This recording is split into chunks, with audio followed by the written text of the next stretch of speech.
Hey everyone, Jared here from Gearhead Grind Garage, bringing you another update on my 72 Chevy build. It's a K5 frame with a K10 cab and step-side bed on it, so it's a little bit of a stubby truck. This week just going to be a short video going through a new partner of mine and some awesome new parts that I just got in from Ruff Specialties. Parts to truss the rear end, as well as just strengthen everything, protect that rear end and the pinion, as well as leaf spring mounts on there for the 14 bolt conversion, disc brake conversion for that 14 bolt as well, and some other goodies. Definitely going to be a dealer for them moving forward as well, so their parts will be available on gearheadgrind.com. I'm going to make a little build page of everything I've done on this truck. So if you see something that you're interested in, you can just go to that, find the part that I use, and order that up for yourself from them, or from me to you, from Ruff Specialties. But yeah, let's go through the parts I got. I already pre-unboxed these a little bit because they do such a good job packaging everything. Everything came excellently in like corrugated, torn up cardboard, wasn't moving around, wasn't rattling, all that. So I already got that out of the box, so that way you know, it's a little bit easier to show it to you. But let's dig into it right now. All right, first off, we got some big old disc brakes here for the conversion, as well as hardware for them as well. I did go ahead and I just got some mounts for myself for brake lines or various things I want to run on the axle, as well as little brake line tabs there to put everything in place. It's always good to have spares, so I did get those. We have the big old rotors going on the back, not quite as big as the massive drums that come off the 14, but definitely big enough to stop this truck once it'll have the 37s on it. We also got various hardware kits here to bolt everything together, from bolting the calipers on, the rotors, everything like that. We got some little tabs here for the brake line itself, and these are nice like hexagon pre-cut out, so it'll prevent things from rotating in there. Plenty of hardware. I also got some little zip tie brackets on here. So these are just awesome to have around the truck, basically. So you just TIG weld or MIG weld these on anywhere, and it just gives you a little spot to zip tie onto. So for example, if you're running the brake lines down the axle, you can just put these in place and then affix the brake lines to these with either zip ties or other ties of your choice. For the disc brake conversion, we got the large mounts here that go on the 14 bolt. So basically this bolts on that 4-bolt pattern and then puts the calipers on the rear of the axle there, and aligns everything perfect to work with their rotors and the calipers that they come with. Speaking of the calipers they come with, we got 2 of them here.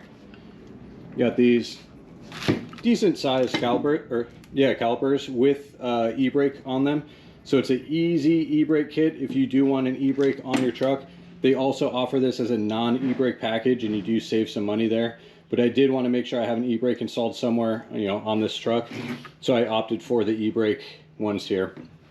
So basically I'm going to steal the existing cable I have and make it work with this package and get that all set up for the truck. And then we also have some flex lines to work with the package there. So I actually have some longer lines that I'll probably end up using, but they did include some lines here that'll work if you're just doing a pure conversion, or to you know, to get that to get that line run to the main part of your truck there. I don't think these will be long enough for what I'm doing, but it's nice to have some spares just in case anything goes wrong. All right, now down here we got the big old box of goodies. So we got this huge 14 bolt 14 bolt diff cover on here. This thing is massive.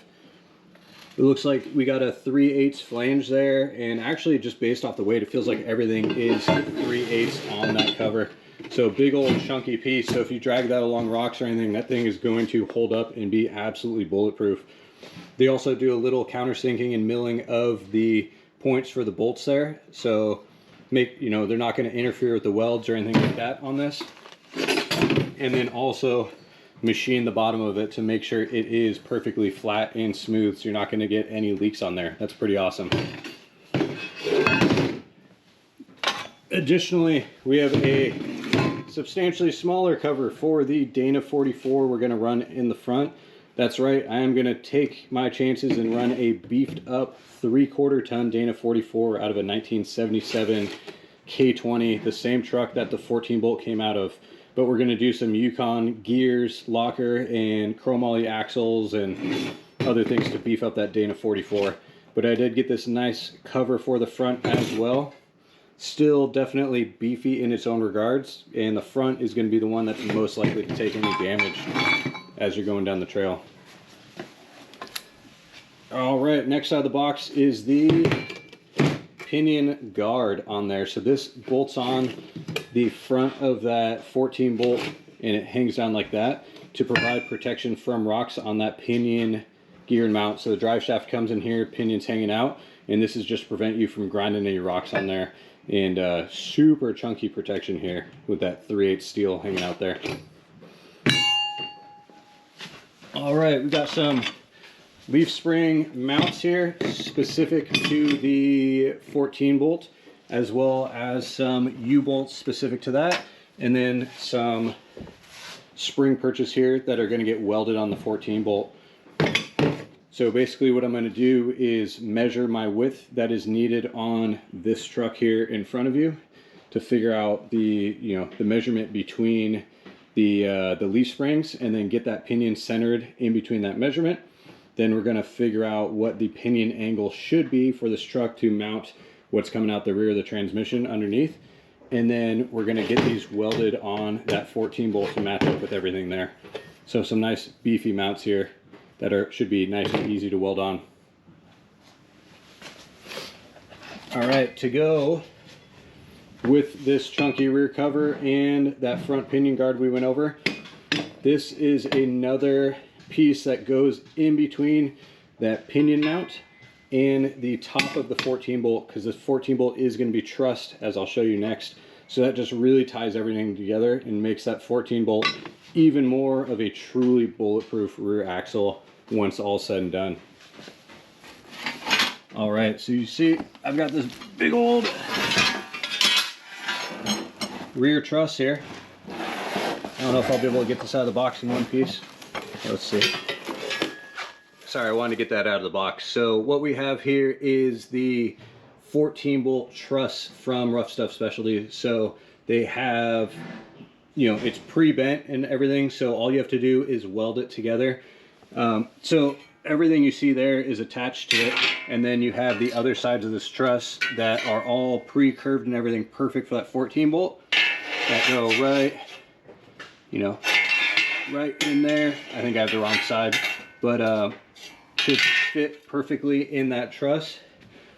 And then I'm going to add a little bit of beef and chunk to it myself, but I do have to customize this anyway, because this one works perfect with a linked rear end, which I'm not going to do right now. It's going to be a leaf sprung rear end. So what I'm going to do is narrow this setup basically. So I'm going to trim it myself and everything to narrow this truss to go in between the leaf spring perches, and just give it some extra strength to make sure the tubes don't twist, bend, anything like that on the 14 bolt. And this does tie in perfectly with this piece that bolts up to the top of it, as well as the pinion guard and everything. It's all meant to play perfectly well together. So this thing is going to be super beefy by the time I'm done with it. I think that's it for now, other than the other leaf spring perch in there and the U-bolts and stuff. But yeah, that's it. Some super chunky hardware. Can't wait to get everything going. I'll have another video where I cover the 14 bolt axle and actually putting on the disc brakes on that. And then I'm probably not going to do one of a full build of the 14 and Dana 44, but of course you'll see these covers in action very soon as I'm getting all those axles together and getting this thing put together. All right, everyone, thanks for checking out this quick video going through the new Ruff Specialties parts that are going to be going on this truck to really beef everything up and provide me the necessary hardware so I don't have to fab everything from hand for the 14 bolt rear axle under this 72 truck. So it's going to be trussed, leaf sprung, disc brake conversion, and super beefed up, as well as some parts to beef up that Dana 44 front that's going to be under it. And then I'm going to do some custom trussing on that Dana 44 front myself as well. Once again, all these parts are going to be on gearheadgrind.com, so you can see exactly what I put on this truck. Follow along in the other videos to see me actually install them. And thanks for everyone for checking out this video. You know, let me know if you have any questions in the comments below or anything like that. If you like the video, I'd really appreciate it. And of course, if you want to follow along with this build, please subscribe. But that's it, everyone.